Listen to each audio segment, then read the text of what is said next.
Hello my dear students, welcome करता हूं मैं भारत पंचाल अगेन आप सबका एक बहुत ही ज्यादा इंपॉर्टेंट वीडियो में क्लास 11th के लिए। तो बहुत इंपॉर्टेंट टॉपिक पढ़ने वाले हैं आज हम लॉज ऑफ केमिकल कॉम्बिनेशन। सारे लॉज पढ़ेंगे, विद न्यूमेरिकल पढ़ेंगे। बच्चों को डाउट आती है इसके न्यूमेरिकल सोल्व करने में, तो बेटा जी बहुत बढ़िया रहने वाली है आज की क्लास आप सभी के लिए।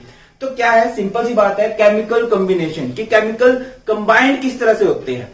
हमें पता है कि जब एलिमेंट से एलिमेंट मिलता है तो एक कंपाउंड बनता है। जब भी एलिमेंट से एलिमेंट मिलता है या एलिमेंट से एलिमेंट मिलते हैं तो कंपाउंड बनते हैं। तो वो कुछ रूल्स को फॉलो करते हैं, कुछ लॉज को फॉलो करते हैं। उन लॉ को बेटा जी हम लोग क्या बोलते हैं, लॉज ऑफ केमिकल कॉम्बिनेशन। अब देखिए कौन कौन से लॉ हैं जो हमने डिस्कस करने हैं। सबसे पहला है law of conservation of mass. सबसे पहले हम लोग इस लॉ को डिस्कस करेंगे, law of conservation of mass. Second हम लोग डिस्कस करने वाले हैं law of constant composition. Constant composition बहुत ही इंपॉर्टेंट लॉ है। नेक्स्ट हम लोग पढ़ेंगे law of multiple proportion. Multiple proportion. Then हम लोग डिस्कस करेंगे law of reciprocal proportion. Reciprocal proportion proportion. And जो लास्ट हमारा लॉ होने वाला है जिसको हम लोग पढ़ेंगे बेटा जी, वो है हमारे पास Gay Lussac law of combining volume. Gay Lussac law of combining volume. Law of combining volume.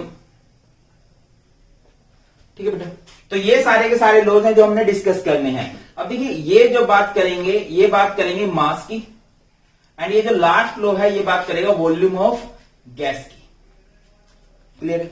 अब इन लॉज को हमने डीप में पढ़ना है कि इन लॉ का मतलब क्या बनता है। तो स्टार्ट करते हैं सबसे पहले लॉ से। जो पहला लॉ है हमारे पास वो क्या बनता है भाई, law of conservation of mass. Law of conservation of मास। हाँ जी, क्या होता है लॉ ऑफ कंजर्वेशन ऑफ मास। आपने कंजर्व वर्ड सुना होगा। कंजर्व मीन्स होता है सुरक्षित रखना, सुरक्षित रखना। आपने पढ़ा होगा law of conservation of energy. Energy can nether be created nor be destroyed. Same mass की बात है। दैट क्या मतलब बनता है। अच्छा पहली बात ये लॉ दिया किसने था, एंटनी लेवोइजर ने दिया था। एंटनी लेवोइजर। और बेटा जी आप सबको इनके बारे में पता होगा, और नहीं पता है तो बहुत गलत बात, आपको पता होना चाहिए। इन्हें फादर ऑफ केमिस्ट्री बोला जाता है। ठीक है, फादर ऑफ केमिस्ट्री। इंपॉर्टेंट है ये बात, याद रख लेना। फादर ऑफ केमिस्ट्री एंटोनी लेवोइजर को बोला जाता है, और इन्होंने ये लोग दिया था। क्या बात बोली उन्होंने, दैट ड्यूरिंग एनी फिजिकल और chemical change, during any physical और chemical change, total mass of product is equal to total mass of reactant. कि भैया कोई भी फिजिकल चेंज हो रहा हो, कोई केमिकल चेंज हो रहा हो, कोई फिजिकली रिएक्शन है, कोई केमिकल रिएक्शन है, तो उसके अंदर जो मास ऑफ प्रोडक्ट रहेगा वो हमेशा इक्वल रहेगा मास ऑफ रिएक्टेंट के। इस तरह से एक बात और बोल सकते हो आप लोग, that total mass of universe is constant. और एक और डेफिनेशन बन सकती है यहां से, that mass can neither be created nor be destroyed. But ये बात सही नहीं है, ये बात को हम प्रॉपर सही नहीं बोल सकते। अगर नई डेफिनेशन के अकॉर्डिंग चले तो मास को एनर्जी में कन्वर्ट किया जा सकता है। ठीक है, E is equal to mc square. आपको वो फॉर्मूला याद होगा, जो अल्बर्ट आइंस्टाइन ने दिया था, जिस फॉर्मूले की वजह से वो सबसे फेमस साइंटिस्ट कहलाए थे, E equal to mc², that mass को एनर्जी में कन्वर्ट किया जा सकता है। और ये क्या बोल रहा है कि मास can nether be created nor be destroyed, और अगर मास एनर्जी में कन्वर्ट हो गया तो मास गया। ठीक है, तो ये डेफिनेशन हम इतनी अप्रोप्रिएट नहीं मानते हैं, इतनी सही नहीं मानते हैं। हाँ, ये सभी डेफिनेशन ओके है। दैट क्या है भाई, टोटल मास ऑफ प्रोडक्ट जो होगा हमेशा इक्वल होगा टोटल मास ऑफ रिएक्टेंट के। जैसे कि एग्जांपल लेके चलो, हमारे पास ये है AgCl प्लस NaNO3 है। ठीक है, इससे एक रिएक्शन हुई और ये बन गया NaCl प्लस AgNO3। नाम पता है ना सबका, और मैं आपको बहुत जल्द ये फॉर्मूले बनाने सिखाने वाला हूं। ये है सिल्वर क्लोराइड सोडियम नाइट्रेट, ये सोडियम क्लोराइड सिल्वर नाइट्रेट। ये एक आयनिक रिएक्शन है और बहुत फास्ट ये रिएक्शन होती है, बहुत ही ज्यादा फास्ट ये रिएक्शन होती है। या फिर आप इसको ऐसे भी कर सकते हो, अगर आप इसको चाहो तो ऐसे भी लिख सकते थे NaCl प्लस AgNO3, ये ज्यादा अच्छा रहेगा। ये बन जाएगा AgCl प्लस NaNO3। बेटा जी, जो लेफ्ट साइड में होते हैं उन्हें हम लोग रिएक्टेंट बोलते हैं, है ना, उन्हें क्या बोलते हैं, रिएक्टेंट। जो राइट साइड में होते हैं उन्हें क्या बोलते हैं, उन्हें हम लोग प्रोडक्ट बोलते हैं। अब जो जरूरी बात आपने याद रखनी है, दैट कि जितना मास रिएक्टेंट का होगा उतना ही मास प्रोडक्ट का भी होगा। ऐसे एक क्वेश्चन भी था, ऐसे ही एक क्वेश्चन भी था, आपसे पूछा गया, क्या पूछा गया कि CH3COOH है, CH3COOH और इसकी रिएक्शन करवा दी गई है विद NaHCO3। ठीक है, एग्जैक्ट मुझे डाटा याद नहीं है, बट ये रिएक्शन थी। ठीक है, और ये रिएक्शन कुछ ऐसे हो जाती है, CH3COO Na plus H2O plus CO2। आपको अगर मैं बोल लूं ये 20 ग्राम है, ये 10 ग्राम्स है, ये 20 ग्राम्स है, ये 10 ग्राम्स है, ये 10 ग्राम है, ये 5 ग्राम है, अपनी तरफ से एक डाटा अज्यूम कर रहे हैं।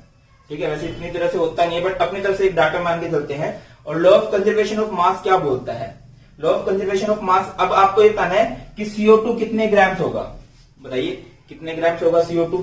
भैया जितना रिएक्टेंट होता है, रिएक्टेंट कितना है 20 प्लस 10 30, और ये उतना ही प्रोडक्ट होगा, ये कितना होगा 10 प्लस 5 15, ये भी 30 होना चाहिए था। जब ये 30 है तो उसका 30 होने के लिए CO2 कितने ग्राम्स होना चाहिए, यहाँ पे 15 ग्राम्स। तो यहां से CO2 का मास आप लोग निकाल सकते हो, वो कितना हो जाएगा बेटा जी, 15 ग्राम्स हो जाएगा। और ये है सिंपल सा आपका लॉ ऑफ कंजर्वेशन ऑफ मास। जल्दी से चिपकाओ इसको, फिर आगे बढ़ते हैं।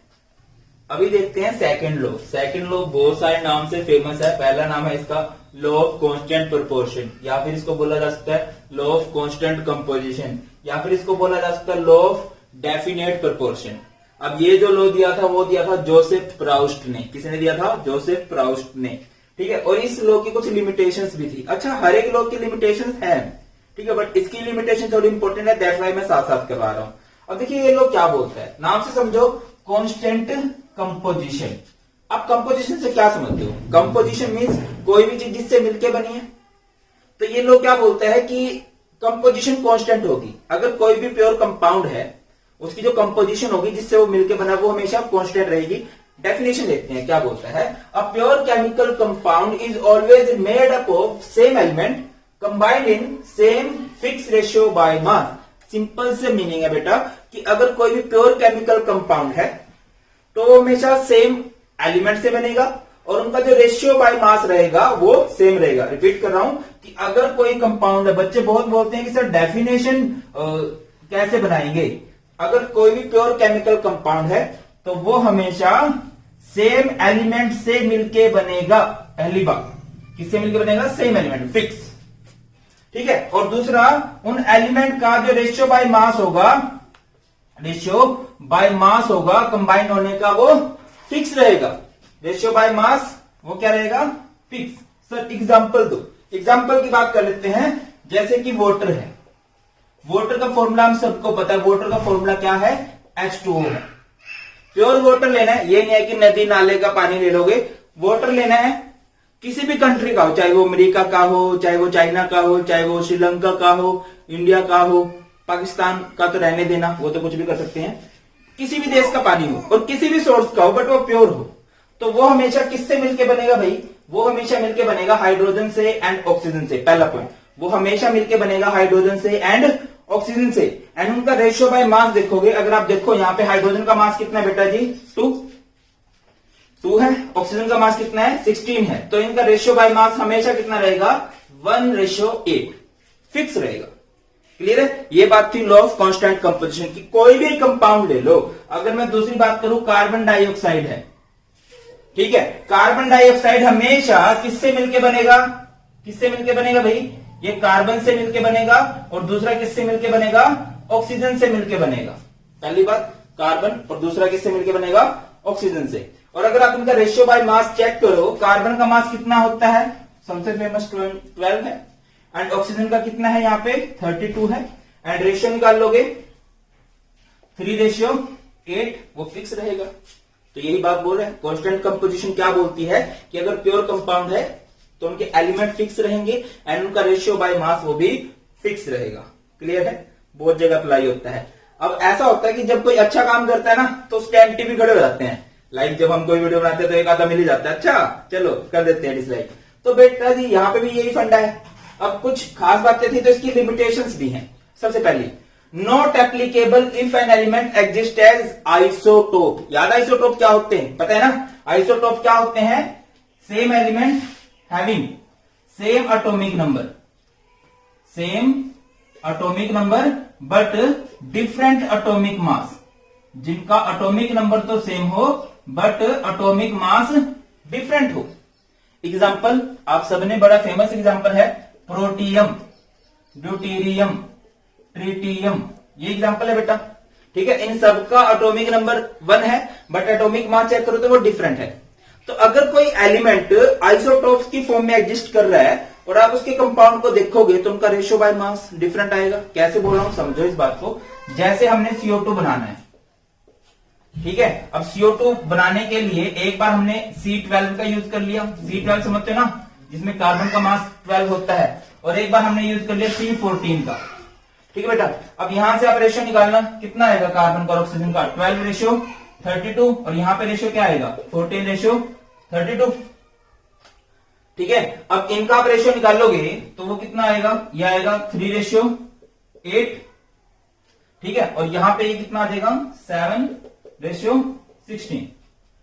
अब आप एक बात समझो, CO2 है, किससे मिलके बनी है, कार्बन से एंड ऑक्सीजन से, सेम एलिमेंट तो कार्बन ही है।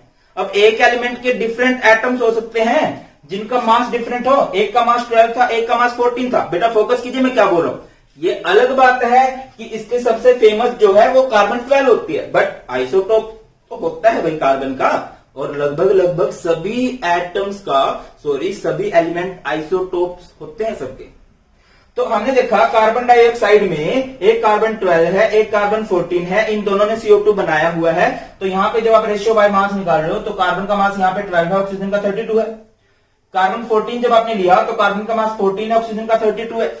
और जब आपने उनका रेशियो निकाला तो एक जगह 3:8 आ रहा है और एक जगह 7:16 आ रहा है। और आप क्या बोल रहे हो, आप बोल रहे हो same element combined in same fix ratio by mass.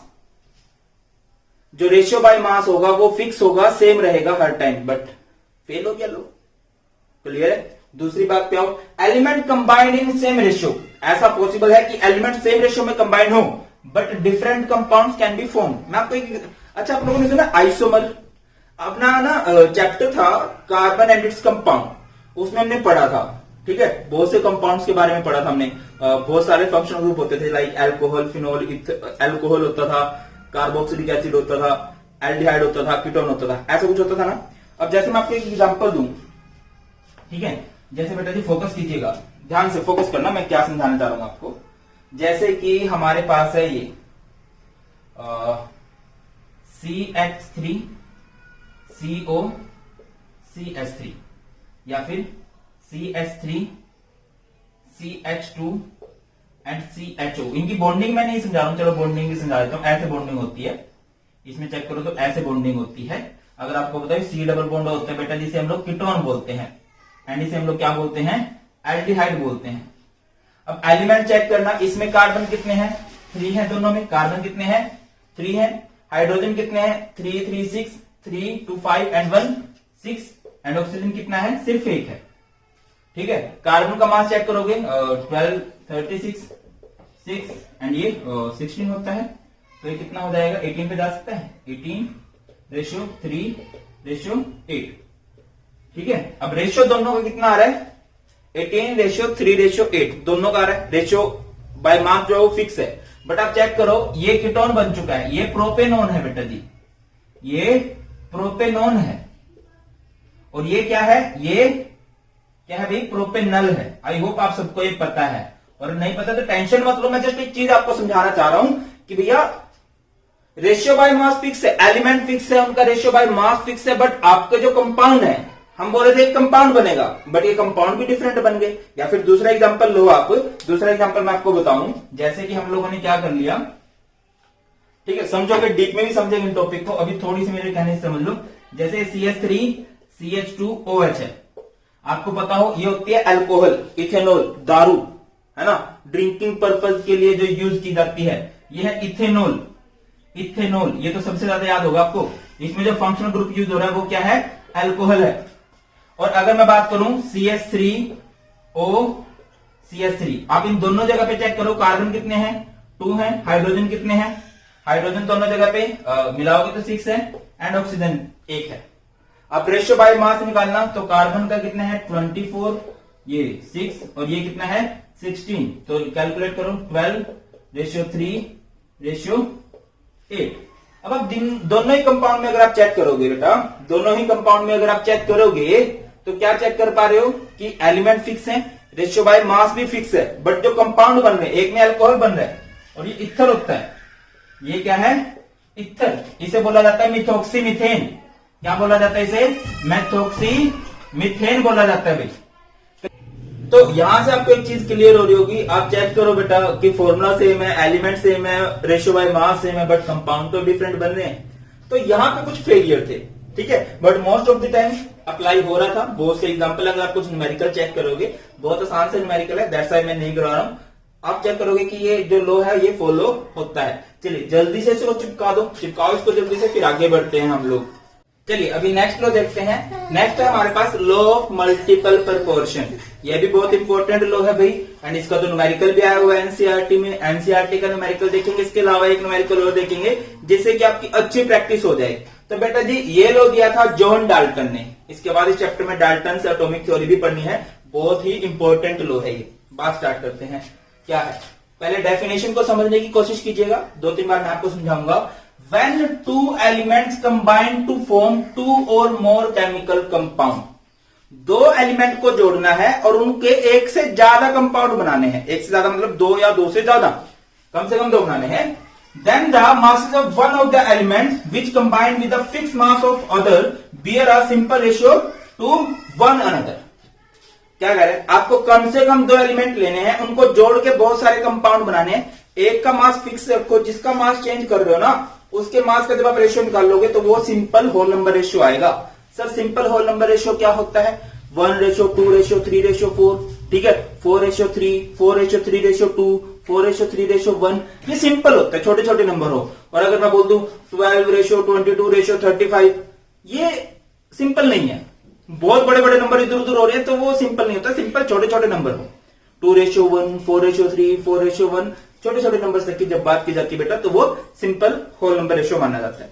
Example को क्लियर करते हैं, जैसे कि आपने 2 एलिमेंट लिए बेटा, हाइड्रोजन एंड ऑक्सीजन। रूल क्या है कि 2 एलिमेंट लेने हैं और उनको जोड़ के आपने एक से ज्यादा कंपाउंड बनाने हैं। तो आपने इन दोनों से कंपाउंड बना लिया, एक बना लिया H2O, पता होगा H2O is water. Next H2O2 hydrogen peroxide, clear है, हाइड्रोजन पेरोक्साइड। अगर मैं आपसे पूछूं रेशियो बाय मास, सॉरी आपसे मैं पूछूं यहाँ पे हाइड्रोजन का मास कितना है, हाइड्रोजन का मास इसमें 2 है, इसमें 2 है, ऑक्सीजन का मास कितना है 16 है, 32 है। रूल याद है क्या था, एक का मास फिक्स रखना है, कुछ भी रख सकते हो, एक का मास फिक्स रखो, हाइड्रोजन का फिक्स है, जिसका मास चेंज हो रहा है उसके मास का रेशियो निकाल लोगे। जब आप 16:32 का जब आप मास निकाल लोगे बेटा, मास का रेशियो निकाल लोगे तो 1:2 आया, सिंपल होल नंबर आया कि नहीं आया, सिंपल होल नंबर आया। तो यही था लॉ ऑफ मल्टीपल प्रोपोर्शन कि जब आप बहुत सारे कंपाउंड भी बनाओगे, मतलब दो एलिमेंट जुड़ सकते हैं, एक से ज्यादा कंपाउंड वो बना सकते हैं, बट उनका जो रेशियो बाय मास रहेगा वो सिंपल होल नंबर रहेगा। दोबारा समझ लो, जैसे कि आपके पास है carbon dioxide and carbon monoxide, सुना होगा ना, दोनों ही गैसेस हार्मफुल होती हैं हमारे लिए। यहाँ पे बाकी कार्बन मोनोऑक्साइड ज्यादा हार्मफुल होती है। अच्छा, ये कार्बन मोनोऑक्साइड ना ऐसे लिखना है। अच्छा, मुझे बताना कि ये क्या है और ये क्या है, मुझे पता लगे कितना पढ़ के आए हो अभी तक, ये बताओ। वैसे मैं कई क्लास में बता चुका हूं आपको, ये कैपिटल सी स्मॉल ओ, कैपिटल सी कैपिटल ओ, ये क्या होते हैं। चलो बेटा यहाँ पे आओ, इसे क्या बोलते हैं, कार्बन डाइऑक्साइड, कार्बन मोनोऑक्साइड। यहाँ पे अगर आप कार्बन का मास चेक करो तो 12, ऑक्सीजन का मास चेक करो तो इसमें कार्बन डाइऑक्साइड में कितना है 32, एंड इसका मास कितना है 16 है। तो एक का फिक्स रखना है, एक का फिक्स रखो, कार्बन का फिक्स कर दिया। अब जो चेंज हो रहा है उसका रेशियो निकाल लो, उसका रेशियो निकाल लो, तो क्या आएगा 32:16, बोले तो 2:1, जो कि क्या है, सिंपल होल नंबर ही तो है कि नहीं। क्लियर हो गए। अभी सॉरी यार, ये लॉकडाउन है, अब लॉकडाउन खुला भी हुआ है और लॉकडाउन है भी, तो खुला हुआ है तो मार्केट में ट्रैफिक चलती रहती है, और बंद है तो मैक्सिमम घर पे हैं, तो हल्का फुल्का थोड़ा सा एडजस्ट कर लेना आप, थोड़ा बहुत शोर सा आ जाता है। तो चलिए एक और एग्जांपल देख लेते हैं, बड़ा फेमस एग्जांपल आपको बुक में देखने को मिलेगा, ये सारे एग्जांपल फेमस है। नाइट्रोजन और ऑक्सीजन से मिलकर हमने बनाया, ठीक है, नाइट्रोजन और ऑक्सीजन से मिलकर हम लोगों ने बना दिया N2O, NO, N2O3, N2O4, N2O5, ये सारे कंपाउंड बनाते हैं नाइट्रोजन और ऑक्सीजन मिलके। अगर मैं आपसे पूछूं यहाँ पे नाइट्रोजन का मास कितना है, यहाँ पे नाइट्रोजन का मास कितना है भाई, इसमें 28 है, इसमें 14 है, इसमें 28 है, इसमें 28 है बेटा जी, इसमें भी 28 है। ऑक्सीजन का मास अगर मैं पूछूं आपसे, तो ऑक्सीजन का मास इस केस में कितना है 16, इस केस में कितना है 16, इस केस में कितना है 48, इस केस में कितना है 64, और इस केस में कितना है 80 है। क्लियर हुआ। अब आप फोकस करो, क्वेश्चन क्या बन सकता है, यहां से क्या पूछी जा सकती है बात। अब हमारा जो लॉ ऑफ मल्टीपल प्रोपोर्शन है वो क्या बोलता है कि आपको दो एलिमेंट लेने पड़ेंगे। हमने दो एलिमेंट ले लिए, नाइट्रोजन और ऑक्सीजन, उनसे मिलके दो या दो से ज्यादा कंपाउंड बनाने हैं। हमने बहुत सारे कंपाउंड बना लिए, हमने 5 कंपाउंड बना लिए। एक का मास फिक्स रखो, एक का मास फिक्स रखना है। किसका मास फिक्स रख सकते हो तुम लोग, मैक्सिमम सबका 28 है, इसका 28 नहीं है, तो इसका 28 कैसे कर सकते हो आप, इसको 2 से मल्टीप्लाई कर दो, तो ये कितना हो जाएगा 28 बेटा जी, और ये कितना हो जाएगा 32। अब जिसका मास चेंज हो रहा है ना, उसका रेशियो निकाल लो, रेशियो निकाल लोगे 16:32, रेशियो 48, रेशियो 64, रेशियो 80। तो यहां से रेशियो क्या आएगा 1:2:3:4:5। क्लियर है, ये रेशियो आया। अब यहां से एक चीज क्लियर हो रही है कि रेशियो क्या है, सिंपल होल नंबर है। अब बहुत से बच्चों को क्वेश्चन आते हैं कि सर ये हमारे किस काम की चीज है, हम क्यों पढ़ रहे हैं, क्या फायदा हुआ। इनका फायदा बेटा जी ये हुआ, ये बताना चाह रहे थे कि जब भी एलिमेंट्स कंबाइन होंगे भैया, वो ऐसे हैं कि कुछ भी कंबाइन हो सकते हैं, उनके एक सिंपल होल नंबर रेशियो आएगा। इसका मतलब ये था कि केमिकल्स को आप कैसे भी मिक्स नहीं कर सकते। ठीक है, आगे आओ, अभी एक न्यूमेरिकल देख लेते हैं। आई होप ये पॉइंट आपको क्लियर हो गया। एक का मास फिक्स रखना है, दूसरे का चेंज करना है, तो वो सिंपल होल नंबर आएगा। न्यूमेरिकल देखते हैं, एनसीईआरटी का है, और एनसीईआरटी हमेशा इंपॉर्टेंट बनते हैं। पहला क्वेश्चन देखो, carbon and oxygen are to form 2 compound. Carbon और ऑक्सीजन 2 कंपाउंड बना रहे हैं। The carbon content in one of the compound is 42.9, 42.9 ही है ना, इतना ही होना चाहिए। आई थिंक मैं बुक में क्रॉस चेक कर लूं, हाँ यही है। While in the other it is 27.3%. Show that the data are in the agreement with the law of multiple proportion. आपको ये शो करना है कि जो डाटा आपको गिवन है वो लॉ ऑफ मल्टीपल प्रोपोर्शन के अकॉर्डिंग गिवन है। देखो बेटा जी कैसे करेंगे, आपको 2 कंपाउंड की बात की गई है, तो आप लोग लिख सकते हो कंपाउंड 1 एंड कंपाउंड 2। 2 कंपाउंड की बात की गई है, तो कंपाउंड 1 एंड कंपाउंड 2। कंपाउंड 1 में चलो, carbon content in the compound is, carbon कितना है यहां पे, कार्बन कितना है भाई, कार्बन है 42.9%, या आप लिख सकते हो 42.9 ग्राम लिख सकते हो। अगर इसमें कार्बन 42.9 ग्राम है तो ऑक्सीजन कितना होगा भैया, जब दोनों से मिलकर बने टोटल परसेंटेज 100 होती है, ये 42.9 ग्राम है, तो ऑक्सीजन कितना होगा, रेस्ट जो भी बचा, यानी कितना बचा है यहां से 57.1 ग्राम। आप अब अगले केस में आओ, while in the other it is 27.3। अगले में कार्बन कितना दिया है बताइए, कार्बन कितना दिया है 27.3 ग्राम, एंड ऑक्सीजन कितना होगा यहां पर बताइए। जब कार्बन 27.3 है तो ऑक्सीजन कितना हो जाएगा, ये 72.7 ग्राम। क्लियर है कि नहीं, इतना ही होना चाहिए, इतना ही है। ठीक बेटा, अब आप समझो, हमें पता है, यहां से आप एक चीज बता सकते हो, that 42.9 gram of carbon combined with 57.1 gram oxygen. क्या आप यहां से ये बात नहीं समझ रहे हो कि अगर 42.9 ग्राम कार्बन है तो ऑक्सीजन कितना है 57.1। अगर ये 1 ग्राम होता, अगर कार्बन 1 ग्राम है तो ऑक्सीजन कितना होगा 57.1 डिवाइडेड बाय 42.9।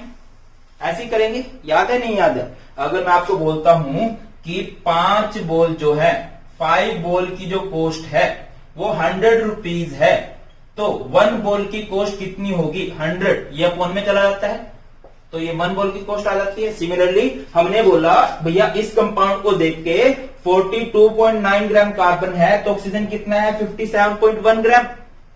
अगर ये 1 ग्राम हो जाए तो इसको अपॉन में लिख देंगे। अब आपको ये पता होना चाहिए 57.1 को जब डिवाइड करते हैं 42.9 से तो कितना आएगा। बेटा वो डिवाइड आपको खुद करना पड़ेगा, अभी मैथ्स में नहीं सिखाऊंगा, इसमें थोड़ा टाइम लगेगा। मैं सीधा यहाँ पे आंसर लिख रहा हूं कि इसको जब आप सिंपल आउट करोगे, जब आप इसको सिंपल आउट करने वाले हो 42.9 57 पॉइंट, हम कार्बन को फिक्स कर रहे हैं, ठीक है, बुक में दूसरे वे में किया है इसको। अच्छा एक बात सुनो मेरी, आप ना किसी को भी फिक्स रख सकते हो, ठीक है, जिसको आपका दिल करे वो। मैं कैलकुलेटर यूज कर रहा हूं और 57.1 डिवाइडेड बाय 42.9 है ना, यही है 57.1 डिवाइडेड बाय 42.9। चेक कर लो कितना आएगा। ठीक है, आ गया। तो यहां से कितना आ गया बेटा जी 1.33 ग्राम ऑक्सीजन। अगले केस में आओ। इस डाटा से आप लोग क्या समझ रहे हो, इस डाटा से हम लोग क्या समझ रहे हैं कि अगर 27.3 ग्राम कार्बन है तो ऑक्सीजन कितना है 72.7 ग्राम है ऑक्सीजन। कंपाउंड 2 में यही है। अगर इन केस ये 1 ग्राम होता, 1 ग्राम कार्बन होता तो ये कितना होता 72.7 बाय 27.3 ग्राम ऑक्सीजन होता। इसको सिंपल आउट कर लो तो एक बार जरा 72.7 को बेटा जी आप लोग डिवाइड कर रहे हो 72.7 डिवाइडेड बाय 27.3। तो चेक करना एक बार जरा कितना आ रहा है, दिख रहा है, आई होप विजिबल होगा। तो ये कितना आ रहा है भाई 2.66 ग्राम ऑक्सीजन। कंपाउंड बन रहे थे, हमें एक का मास फिक्स करना था, हमने कार्बन का मास फिक्स कर दिया 1 ग्राम। अब जो चेंज हो रहा है उनका रेशियो निकाल लो। 1.33 डिवाइडेड बाय 2.66, ये कितना आ गया 1/2 या फिर 1:2 आ गया। क्लियर है। इसी तरह से अगर आप चाहते तो ऑक्सीजन को भी कर सकते थे आप फिक्स। क्लियर है। आप क्या करते हैं कि भैया 57.1 ग्राम ऑक्सीजन कंबाइन करता है 42.9 ग्राम कार्बन के साथ, ऑक्सीजन को 1 ग्राम होगा तो वो कितना होगा, फिर ऑक्सीजन का डाटा कंपेयर कर लेते हैं या कार्बन का डाटा कंपेयर कर लेते हैं। क्लियर हुआ, न्यूमेरिकल नहीं हुआ, हो गया तो बहुत अच्छी बात है, नहीं हो गया टेंशन मत लो, मैं एक और न्यूमेरिकल समझा रहा हूं। ठीक है, जल्दी से इसको चिपका लो। ठीक है, जल्दी से चिपकाओ इसको। अगला न्यूमेरिकल देख रहे हैं, चिपका दिया। चलिए बेटा जी अगला न्यूमेरिकल की मैं स्टेटमेंट बोल रहा हूं और फिर सीधी डाटा की तरफ चलेंगे। Hydrogen peroxide and water contain, चिपका दिया होगा है ना। चलिए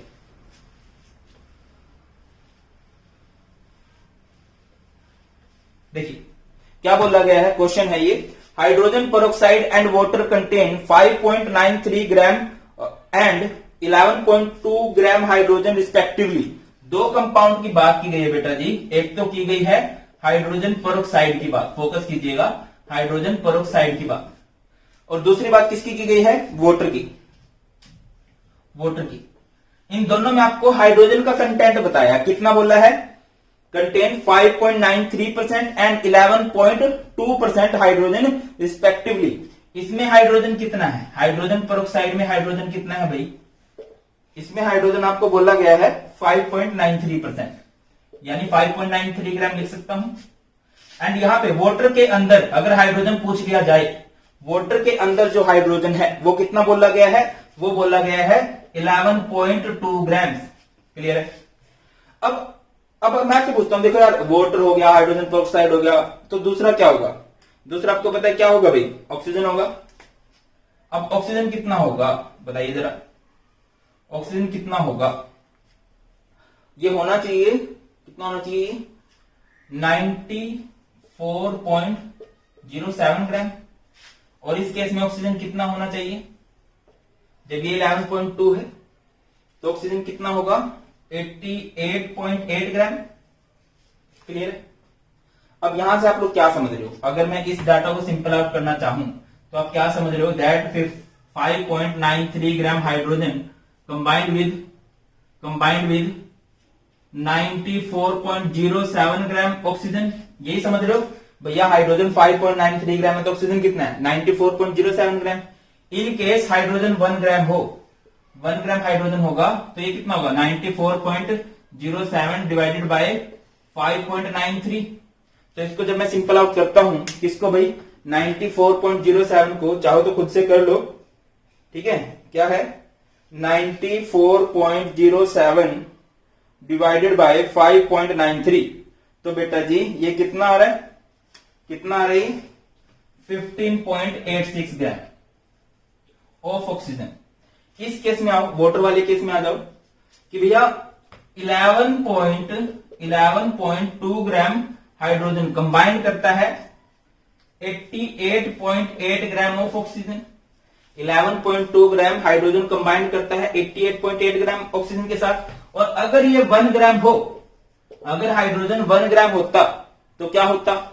हम लोग लिख देते 88.8 बाई 11.2। इसको सिंपल आउट कर लो, इसको सिंपल आउट करोगे तो 88.8 डिवाइडेड बाई 11.2। अभी देखो यार, बिलीव कर सकते हो, मैं झूठ नहीं बोल रहा हूं, या फिर चेक करना तो चेक कर लो। ये आ गया, ये कितना आ गया? 7.92 ग्राम ऑफ ऑक्सीजन। अब आप बताओ कि दोनों के डाटा का कंपेयर करो आप लोग, दोनों के डाटा को। अब देखो, एक को फिक्स रखना ना, दूसरा जो चेंज हो रहा है उसका रेशियो निकाल लोगे। 15.86 डिवाइडेड बाय 7.92, तो ये कितना आ जाएगा? 2:1 आ जाएगा। सिंपल होल नंबर रेशियो है। और यही तो बात हम बोल रहे हैं कि जब भी कभी दो एलिमेंट जुड़ते हैं, जब वो एक से ज्यादा कंपाउंड बनाते हैं, एक का मास फिक्स करके दूसरे के मास का जब रेशियो निकाल लोगे तो वो सिंपल होल नंबर आने वाला है। यही है लॉ ऑफ मल्टीपल प्रोपोर्शन। और लॉ ऑफ मल्टीपल प्रोपोर्शन किसने दिया था? डाल्टन ने दिया था। इसको बेटा जल्दी से चिपकाओ और फिर आगे बढ़ते हैं। चिपकाओ इसको जल्दी से। चलिए अभी देखते हैं नेक्स्ट लॉ जो है हमारा, लॉ ऑफ रेसिप्रोकल प्रोपोर्शन। अभी सबसे मुश्किल बच्चों को यही लॉ लगता है। बहुत सारे तो इसकी डेफिनेशन में हैंग हो जाते हैं और सबसे ज्यादा इसके न्यूमेरिकल्स में हैंग हो जाते हैं। सच्चाई ये बेटा थोड़े से मुश्किल है, ध्यान से समझना है। और एक चीज मैं बोलता हूं कि जो भी चीज मुश्किल है उसकी प्रैक्टिस करो। 2-3 नए क्वेश्चन प्रैक्टिस करोगे, अपने आप आपको आसान लगने लगेगा। चलिए इसको समझते हैं। पहली बात तो लॉ ऑफ रेसिप्रोकल प्रोपोर्शन जो है वो दिया किसने था? रिश्टर ने दिया था।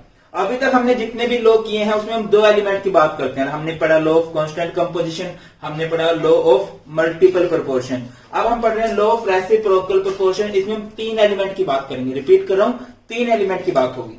ठीक है, फोकस कीजिए। क्या है? When 2 different elements combined separately with a fixed mass of third element।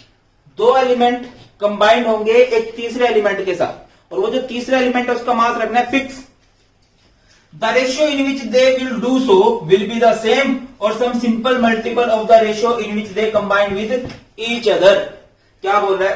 एक बार इसकी, चलिए अभी एक बार इसकी डेफिनेशन समझने की कोशिश करते हैं कि डेफिनेशन क्या बोल रही है। ये कह रहा है कि 2 डिफरेंट एलिमेंट हैं। मान लेते हैं कि 2 डिफरेंट एलिमेंट क्या है बेटा जी? वो ए और बी। ठीक है, आप उसको कंबाइन कर दो एक तीसरे एलिमेंट के साथ सी। इसका मास रखो फिक्स, इसका मास रखना है फिक्स। अब जिस रेशियो में इसके साथ कंबाइंड होगा, जिस रेशियो में इसके साथ कंबाइंड होगा, इनका रेशियो निकाल लो। वो या तो सेम आएगा जिसमें वो एक दूसरे के साथ इसके साथ कंबाइंड हो रहा है, इसके साथ कंबाइंड हो रहा है, इनके कंबाइंड होने का रेशियो निकालना है। इसका मास फिक्स रखना है, फिर इनका रेशियो निकालना है इसके साथ कंबाइंड होने का। फिर आपस में कंबाइन होने का जब रेशियो निकाल लोगे तो वो या तो सेम आएगा या सम सिंपल मल्टीपल आएगा। सर क्या बोल रहे हो, कंफ्यूज कर दिया, दोबारा समझो। देखो बेटा क्या बोल रहा हूं मैं, हमने मान के चलो कि एलिमेंट लिया सल्फर, हमने एलिमेंट लिया हाइड्रोजन, हमने एलिमेंट लिया ऑक्सीजन। अच्छा, एक का मास फिक्स रखना है, ठीक है। अब इनको कंबाइन कर रहे हैं हम लोग, ये कुछ ऐसे कंबाइंड हो रहे हैं, बिल्कुल आसानी से समझ में आएगा आपको, ये कंबाइंड हो रहे हैं। हम सल्फर का मास यहाँ पे, अच्छा सल्फर और हाइड्रोजन जब मिलते हैं ना तो बन जाता है H2S, हाइड्रोजन सल्फाइड बोलते हैं। सल्फर और ऑक्सीजन जब मिलते हैं तो वो बन जाता है सल्फर डाइऑक्साइड। हाइड्रोजन और ऑक्सीजन जब मिलते हैं तो वो बन जाता है वाटर। अब आप कंबाइंड होने का इसमें देखना, यहाँ पे इसका मास कितना है 32, यहाँ पे इसका मास कितना है 32, यहाँ पे इसका मास 2 है, यहाँ पे इसका मास 16 है, यहाँ पे इसका मास 32 है, यहाँ पे इसका मास 2 है। समझ रहे हो ना ये मास मैंने कैसे लिखा है कि जब ये इसके साथ कंबाइंड हो रहा है तब इसका मास 32 है, जब ये इसके साथ कंबाइंड हो रहा है तो इसका मास 32 है। हाइड्रोजन जब इसके साथ कंबाइंड हो रहा है तो हाइड्रोजन का मास 2 है। बेटा जी फोकस कीजिए बिल्कुल ध्यान से, जब ये इसके साथ कंबाइंड हो रहा है यहाँ पे इसका मास 2 है, जब ये इसके साथ कंबाइंड हो रहा है यहाँ पे इसका मास 2 है। ऑक्सीजन जब यहाँ पे कंबाइंड हो रहा है तो 16 है, जब इसके साथ कंबाइंड हो रहा है तो उनका जो मास का रेशियो आ रहा है बेटा जी वो क्या आ रहा है, मास जो है उस टाइम ऑक्सीजन का वो 32 है।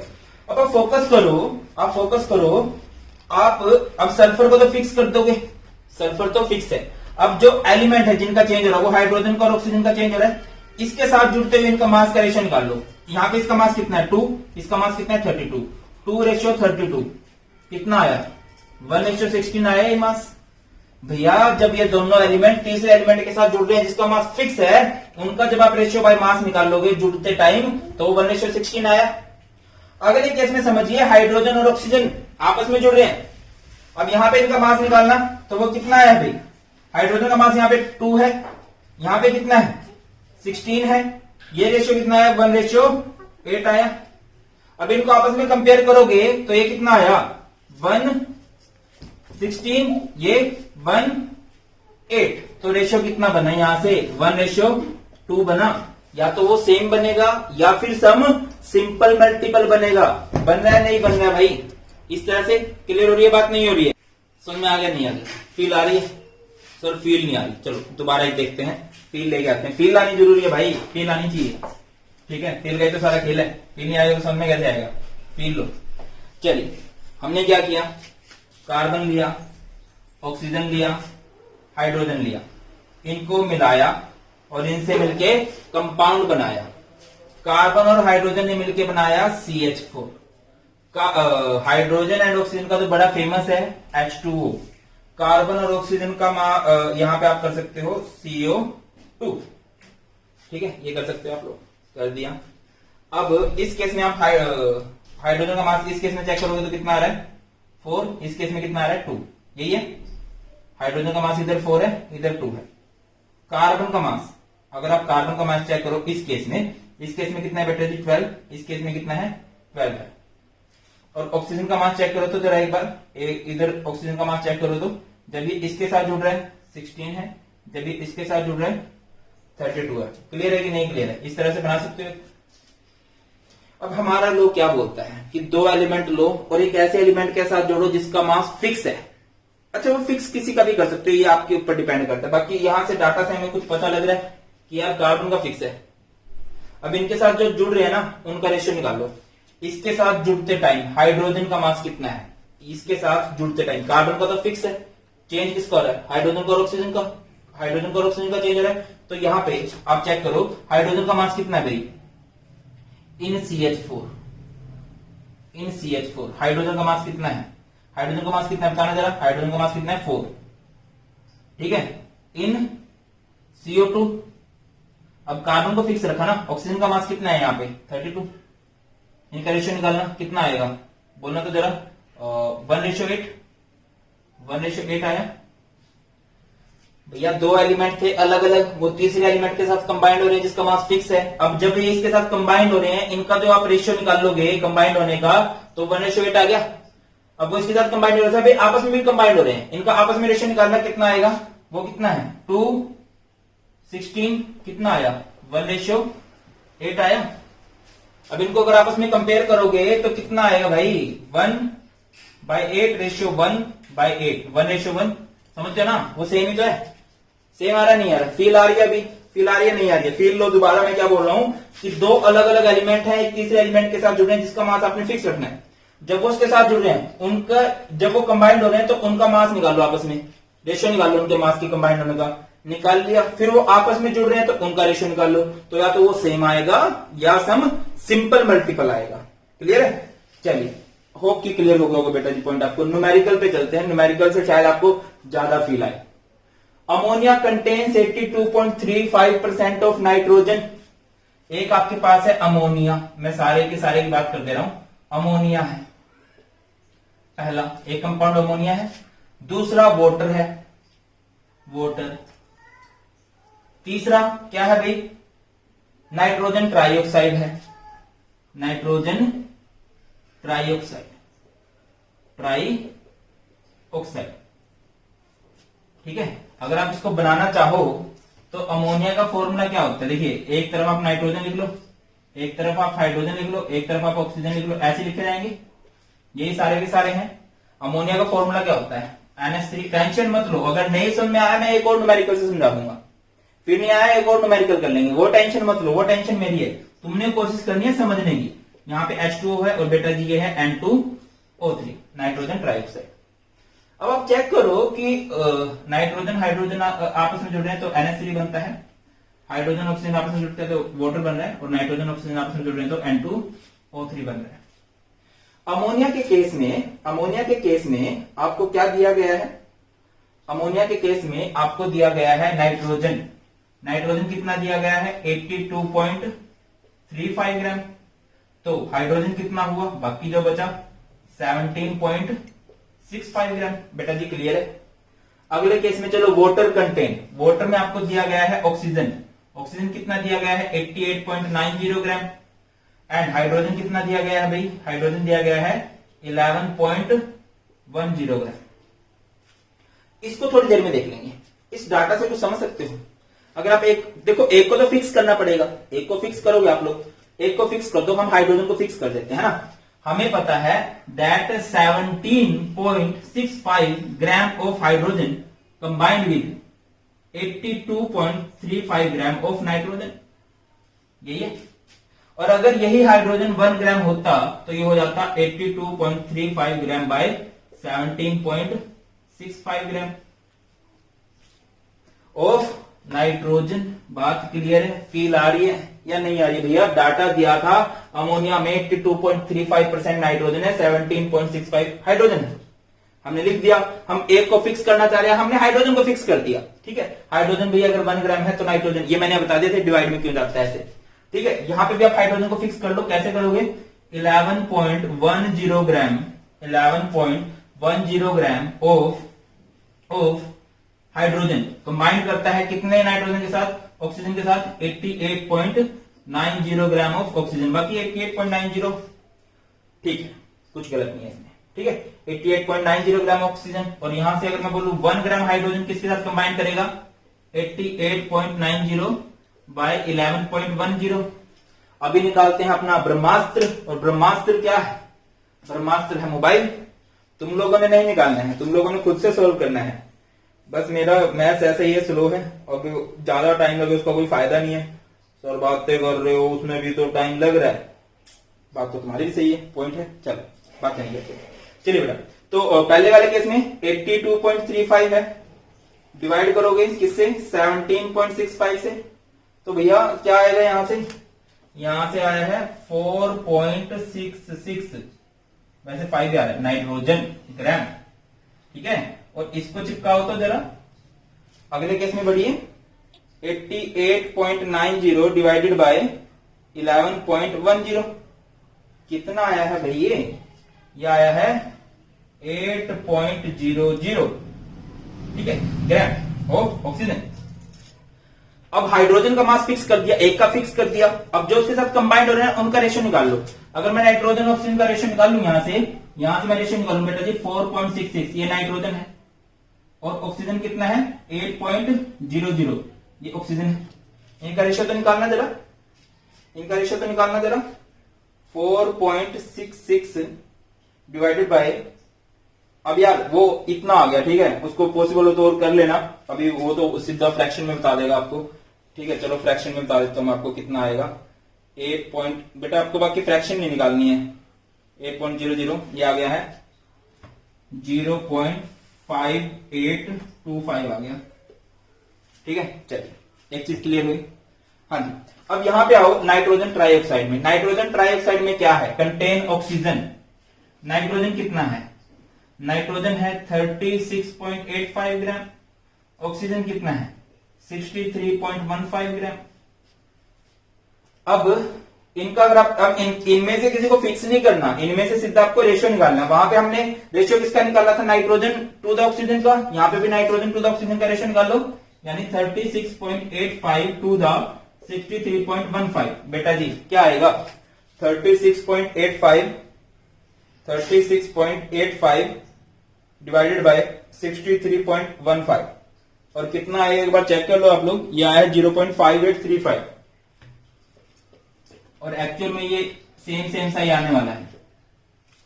अब देखो नाइट्रोजन ऑक्सीजन जब उसके साथ कंबाइंड हुए, फिक्स मास ऑफ हाइड्रोजन के साथ जब वो कंबाइंड हुए, उनका रेशियो वो भी इतना ही आया। और ये भी देखो पॉइंट इधर उधर हो गया होगा, वरना जो रेशियो आएगा बेटा जी वो फिक्स आएगा, रेशियो जो आएगा वो सेम आएगा, या सम सिंपल मल्टीपल आने वाला है। यही क्या बोलता है? Law of reciprocal proportion. वो कौन बोलता है आपको? लॉ ऑफ रेसिप्रोकल प्रोपोर्शन बोलता है। ज्यादा बोल जाते हैं ना तो जीभ इधर उधर हो जाती है। क्लियर हो गया? इसी तरह से आप टेबल बनाओगे, एक का मास फिक्स रखोगे, फिक्स रख के जो कंबाइंड हो रहा है उनका रेशियो निकालोगे, फिर जब वो आपस में कंबाइंड हो रहे हैं उनका रेशियो निकालोगे, वो या तो सेम आएगा या सम सिंपल मल्टीपल आने वाला है। चिपकाओ इसको। कुछ डाउट रह जाते हैं टेंशन मत लेना, जल्दी ही दोबारा भी समझा दूंगा। इसको चिपकाओ जल्दी से, आगे बढ़ते हैं। चलिए लास्ट लो देखते हैं। ऐसा नहीं है इसके बाद लो नहीं, एक बहुत बड़ा लो है जिसे बोलते हैं एवोगाड्रो लो या फिर एवोगाड्रो हाइपोथेसिस, वो पढ़ना है, बट उसके लिए एक अलग वीडियो बनानी पड़ेगी। ठीक है बेटा, अब ये लो है Gay-Lussac's law of combining volume. ये वो जो लो है वो गैसेस के लिए है, सिंपल सी बात है, गैसेस के लिए। एक बार डेफिनेशन समझते हैं और फिर देखते हैं क्या कहना चाह रहा था। When gases react together और produce, जब भी गैस रिएक्ट करेंगे एक दूसरे के साथ और गैसेस ही प्रोड्यूस भी होंगी, मतलब जो रिएक्टेंट है वो भी गैसेस होना चाहिए और जो प्रोडक्ट है वो भी गैसेस होना चाहिए। In a chemical reaction they do so in a simple ratio by volume to one another and to the volumes of the product provided all gases are at same temperature and pressure. यहाँ पे एक condition याद रखिए कि जो वो reactions हो रही है ना, वो सारी गैसेस का टेम्परेचर और प्रेशर सेम होना चाहिए, उनको सेम टेम्परेचर और प्रेशर में कैरिड आउट करवाना चाहिए। देखो सिंपल सी बात मैं आपको क्या बोल रहा हूं, लाइक एक रिएक्शन हमारे पास H2 एक गैस है, Cl2 एक गैस है और इनसे प्रोडक्ट बन गया 2HCl, ये भी गैस है। इनके वॉल्यूम चेक करो, इसका 1 वॉल्यूम है, इसका भी 1 है, इसका कितना है? इसके 2 वॉल्यूम्स है। तो ये कह रहे हैं कि जब भी गैसेस कंबाइंड होगी या जब भी गैसेस फॉर्म होंगी, अगर उनका टेम्परेचर प्रेशर फिक्स रखा है तो उनके वॉल्यूम का रेशियो हमेशा सम सिंपल मल्टीपल आएगा। रिपीट कर रहा हूं, जैसे कि हमारे पास वाटर बना रहे हैं 2H2 plus O2 gives 2H2O। ठीक है, ये गैसियस है, मान लेते हैं ये भी गैसियस है, ये तो गैस ही होती है, ये लिक्विड भी हो जाता है गैस भी हो जाता है, गैस मान लिया। ठीक है, मतलब बहुत ज्यादा टेम्परेचर पे अगर हम इनको गैस में बनाएंगे तो वो गैस ही रहेगी, हर एक को टेम्परेचर थोड़ा ज्यादा रखा।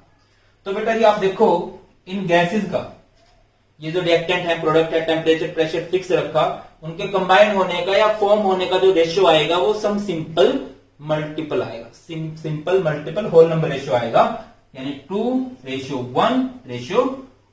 सिंपल है, होल नंबर है, फ्रैक्शन में तो नहीं आया, बहुत ज्यादा ऐसे तो नहीं है। ठीक है, 12:35:76 ऐसा कुछ तो नहीं आया, सिंपल है। क्लियर है? अब आप लोगों को मुझे कमेंट सेक्शन में बताना, बड़ी फेमस रिएक्शन रहती है ये, N2 plus 3H2 gives 2NH3।